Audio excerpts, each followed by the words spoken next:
All right, you're welcome back to my channel. And in today's lesson, we will still be talking about the highest common factor. But in this lesson today, we're using the short division method. The short division method.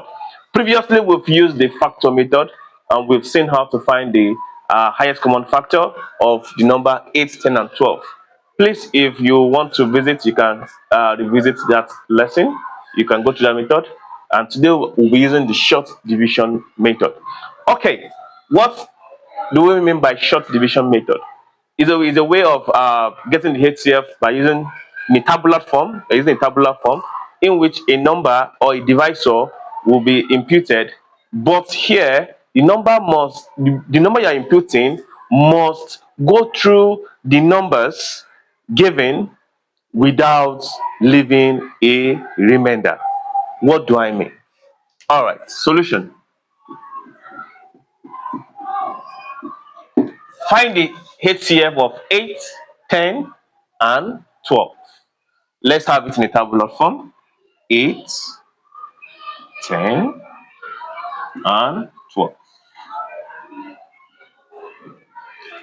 So we'll be imputing our divisors.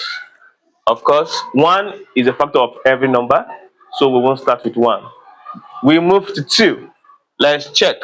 Can 2 go to the 3 numbers at the same time without remainder? That's the question you will ask yourself. All right, let's check it. 2 can go into 8 without remainder.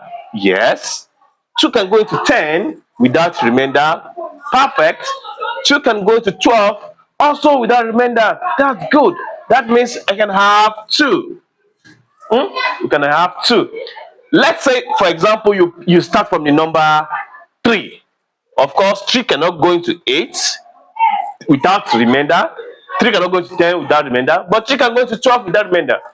Without remainder, yes. So, but it will not work with these two numbers, 8 and 10. If you pick 4, 4 will go into 8 without remainder, but 4 cannot go into 10 without remainder, but 4 can go into 12 without remainder, so 4 won't work. So let's start with 2. 2 into 8 is 4, 2 into 10 is 5, 2 into 12 is 6. All right, you will now check. Is there any number that can go into these 3 numbers, 4, 5, and 6, without leaving a remainder? Obviously, there is no number. That means this is the end of the solution. So simple and short. So you just conclude. Therefore, our HCF is equal to 2. Let's take another example. Example 2. Find the HCF of, let's say 12. Okay, we'll use 12. Let's use 18, 20, and 32. So have a solution. 18, 20, 32. Okay, let's start. Let's begin. 1 is a factor of every number. You not start with it. 2. Can 2 go into 18 without remainder? Yes.